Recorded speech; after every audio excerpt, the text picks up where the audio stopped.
Come on. Whoa. Whoa. Hello guys, and welcome to another episode of Grease Garage. Now last time you joined us, we bought this magnificent car from Melbourne for $5,000. And I've only just recovered. Freckles? Is that a wheel nut? There's a wheel nut. That's the harness. What's happened? Oh, do you want to see something cool? Check this out. What's that? Yeah, Ben had to have a break. Now, the reason why we bought this car is because it's got a forged engine and we are going to put it into The Triton. the Triton. That's the plan. The twin turbo Triton, as you can see here. But for now, Ben, where do you want to start? Get stuck in this manifold because it is bad. Bad. Let's do it. Manifold. Start with that. In this episode, you guys are going to see some amazing flames and some shocked faces. But of course, we have to get into the basics. So let's start working. And here we go, the manifold. Now for you guys that don't know, this is actually a Sprintex manifold that has been chopped up for a turbocharger. And it's a very unique design. Obviously their downsides is taking this all off to get to your back spark plugs is a pain in the ass. But it does serve a purpose, which is air distribution. Oh my God, it's going. I was like, that's either the coil pack splitting in half. Oh, that's why these ones don't move. Look, they're not attached to anything. They're silicon. Ah. Oh, there you go. And there you go. That's what happens when you use a full tube of silicon on your manifold. But anyway, the first thing we're going to do now is put some rag into these ports because I don't want to drop any nuts and bolts into Ben's forged engine. Yeah. Those memes. Yeah, guys, so now we've taken this manifold off and we've sort of pulled back a little bit of the wiring. It's pretty obvious now, turbo, dump, wastegate, all needs to come off. So that's what we're going to do next. Guys, another little trick too is when you're pulling things like this apart is labeling. I know it seems really simple, just, you know, engines that you might have worked on 100 times. You're like, I know what that plug is. I know what that is myself, Reese included.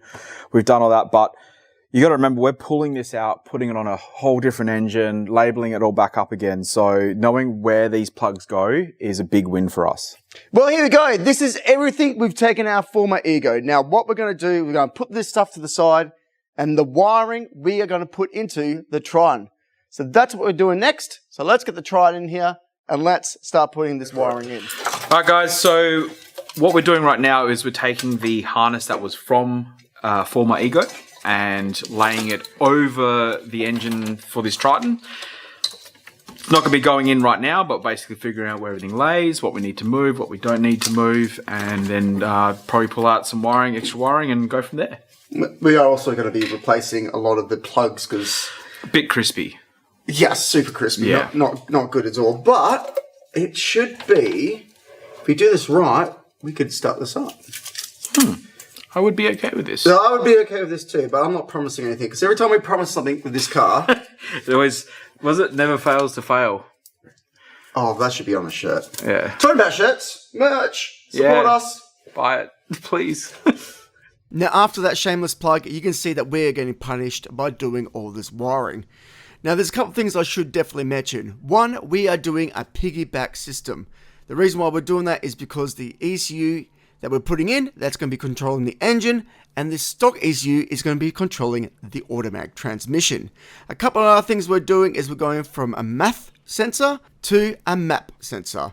Now the reason we're doing that is because one gets its reading from the incoming air, and the other one gets its reading from the pressure in the manifold. And the pressure in the manifold one is the one that's going to be a lot better for our setup. And also, we're going to be putting in some wideband O2 sensors because we need to see what the fuel is doing so we can get the mixture right. Obviously, another thing that we're doing is we're going from waste spark to individual cores, which you've seen us put in before. What this all means is this is going to be a massive job to get this working. Well, you might have noticed it looks like we're going backwards, but really we are moving forward. So I've put the wiring in here. Ben, he's doing the coolant system, he's getting that ready for the startup. But what I have to do now is I have to make sure that this trigger setup is going to work with that ECU. So I've talked to Haltech and they said what's come standard with this particular engine is not going to work. Now, in the other car, what we had was 3 blades on the crank and 1 blade on the dizzy. With this setup, there is no dizzy, so what we have to do is we have to have 3 blades on the crank and 1 blade on the cam sensor. This comes with 4, so that means we're going to have to grind off some of those timing blades, so that's what I'm going to do now. Now, this could have been one of those times when I went extremely overboard and pulled off the timing belt, pulled all the water pump off, all that sort of stuff without needing to. I had to have a think about it, but this is what I've decided to do. If I take the valve cover off, it should leave me enough room to get my snips in there and actually cut the tabs off, leaving just 1 blade left. And for insurance, I'm using a magnet on it so I don't put any metal into the timing assembly, because that is the last thing I want to do, because then I'm going to have to pull it off anyway. Also, I'm putting a rag over the valve assembly so we don't get any metal bits and pieces in that as well. I have to say this worked out really good. I had to use a file to just circle everything around. I then put it all back together and got ready for the next bit. Now, as you saw by the wiring, there is a long way to go when it comes to this, but there's a method to my madness, and this is it. As you see, I've got the laptop here, I've got every single spark plug out, earthed where I can earth them, and the reason why I've done that is because the first thing we need to do is we need to make sure that we've got every single spark plug sparky. So what I've also done is I've hooked this wire up to the starter motor, so when I connect it to anything with positive, it hooks up the starter motor. Just a quick little trick so you don't need 2 people, 1 in the car, 1 outside, and it's quicker for me to pull this away if I see something wrong. The fuel injectors are turned off in the ECU, but I have also unplugged them as well. So there's no fuel going into the engine. All the spark plugs are out, like I said. Let's see if we got spark on all these cylinders. So I found a broken sensor, so ready, here we go.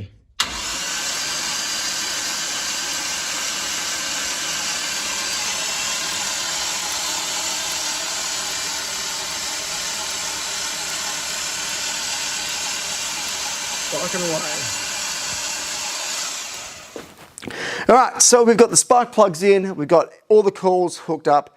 So now what we're going to do is we're going to try and give it a start. Now I've turned the injectors back on, as you can see there, and what I've done down here is I've got my timing light still. I've still got it set or locked onto 10 degrees. So we'll start the car and we'll see if it's going to hold that timing. Alright, we've got the fuel going, let's have a look.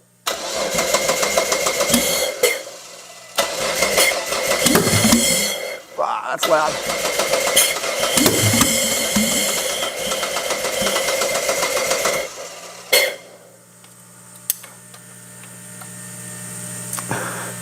That's freaking terrifying. I think I might do it back on the key.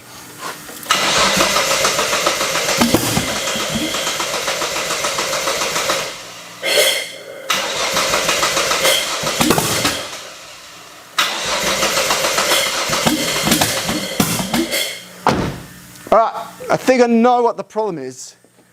I think the injectors are still set.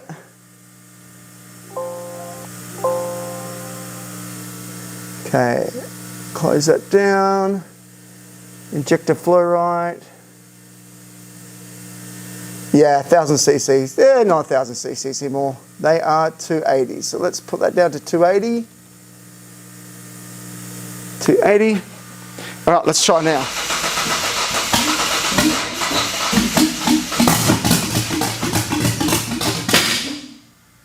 Woo!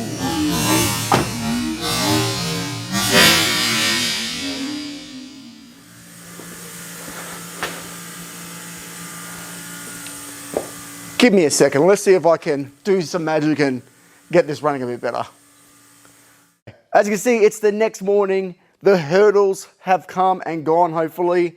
What I figured out was, it was one of the coils. I traced the wiring back to the ECU, came back to the coils, and somehow, even though we taped these, one of these coils was connected back to front. Well, apparently it was.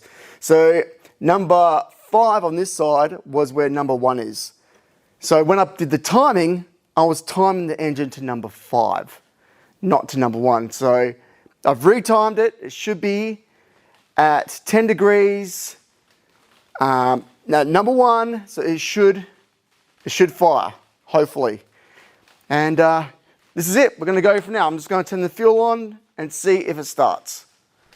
Spoiler alert, it doesn't run, but I figured out why. Okay, so when it was timed with the 5th coil on number 1 cylinder, making cylinder 1 firing 480 degrees out of sync, and cylinder 5 firing 240 degrees out of sync with the rest of the cylinders. Now, of course, this is an easy fix. You just swap the plugs over, but in this case, what I did was swap the wiring. But the problem now is I had to retime it back to top dead center. But then, when I did that, I've timed it 360 degrees out. So what's happening now is it is firing on the intake, not on the compression stroke. This is also a simple fix, but means I have to go into the program and actually physically change the trigger angle in the ECU. Come on, keep going.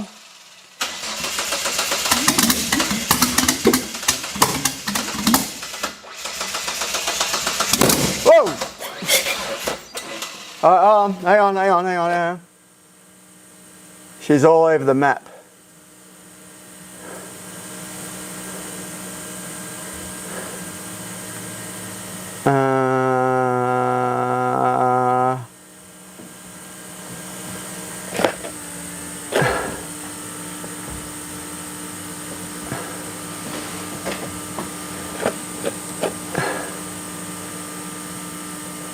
All right, go now.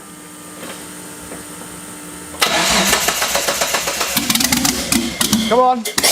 Whoa! Keep going. Come on.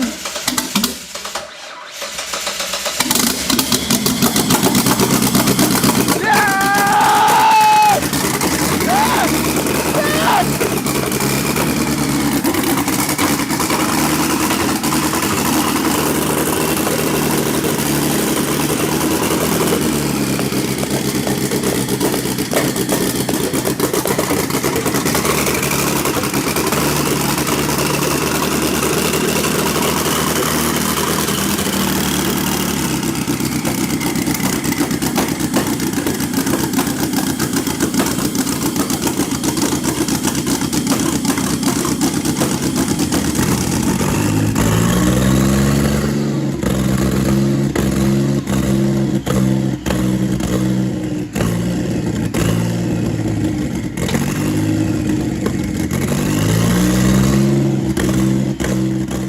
Now, as you can see by Liam's face, this is bringing us a lot of joy, but the car is not running properly.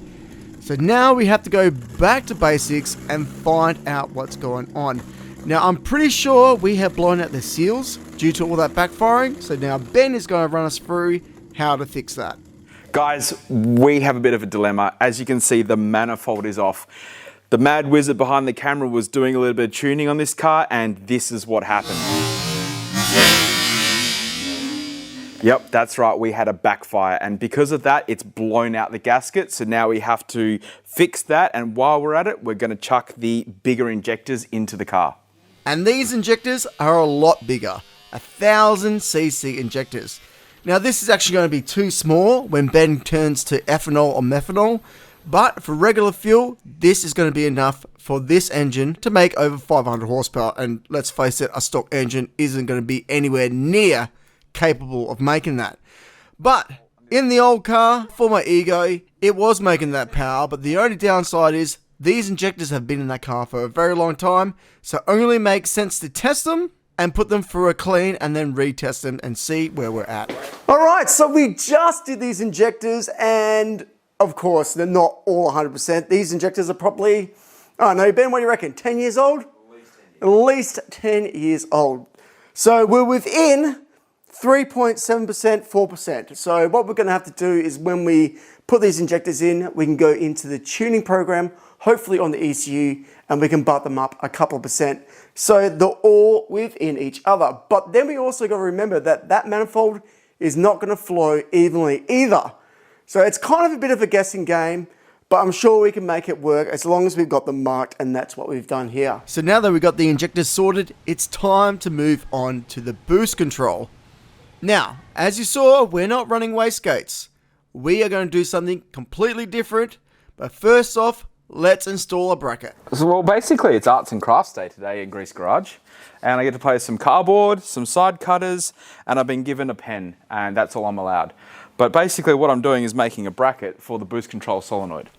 Now, Ben's not wrong. This is basic, but it's a core principle of what modifying cars is all about. Finding what you have available and then applying it to make something custom, and that is what Ben's doing.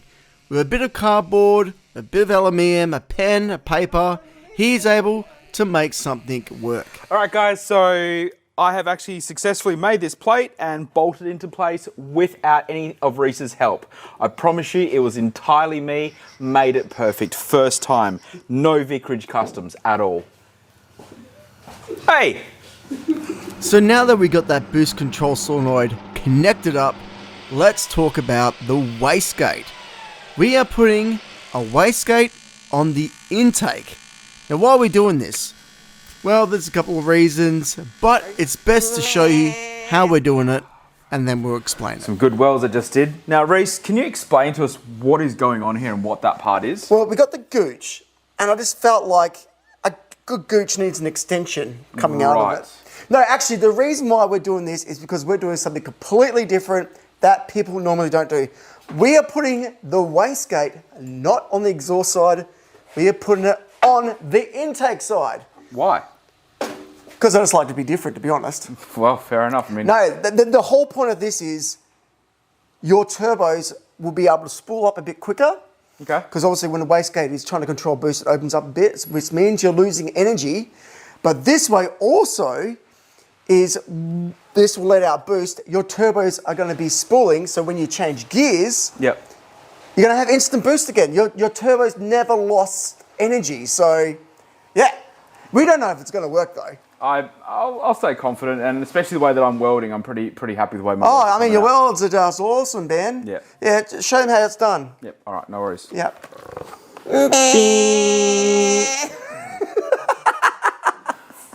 Alright guys, so here we are here with the Turbo Smart wastegate.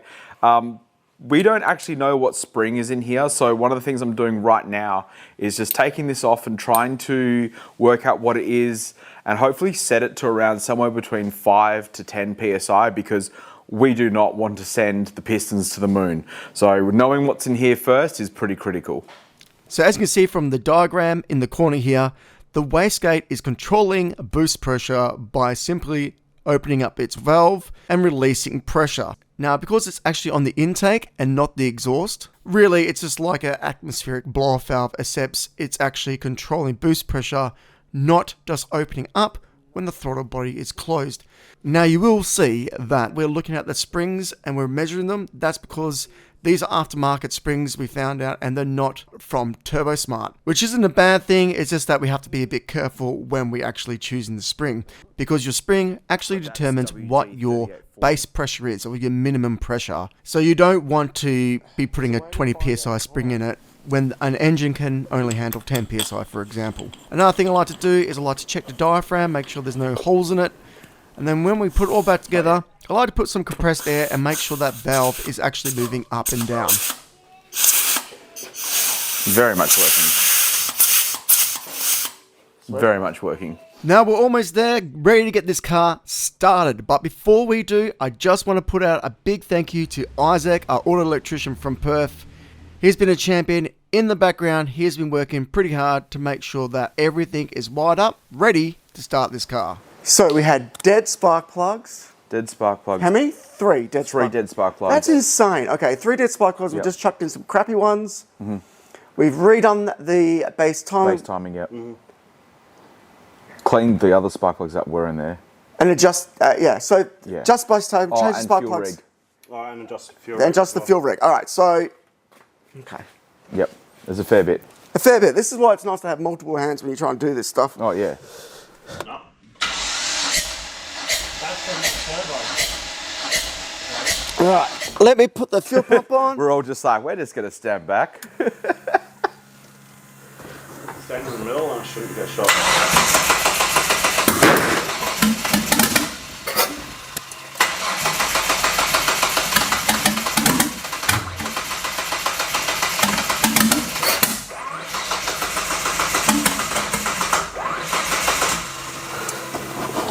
She's saying she's rich as fuck.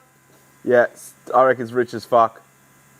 It was at this point where Ben turned around to me and said, Reese, if we don't get this started in the next hour, we gotta head back to Perth. And when I heard him say that, my heart really did sink, because we had spent so much time to get this going, and I wasn't prepared to give up on it yet. So with a fresh battery, cleaning the spark plugs again, and adjusting the fuel enrichment, we gave it one more go.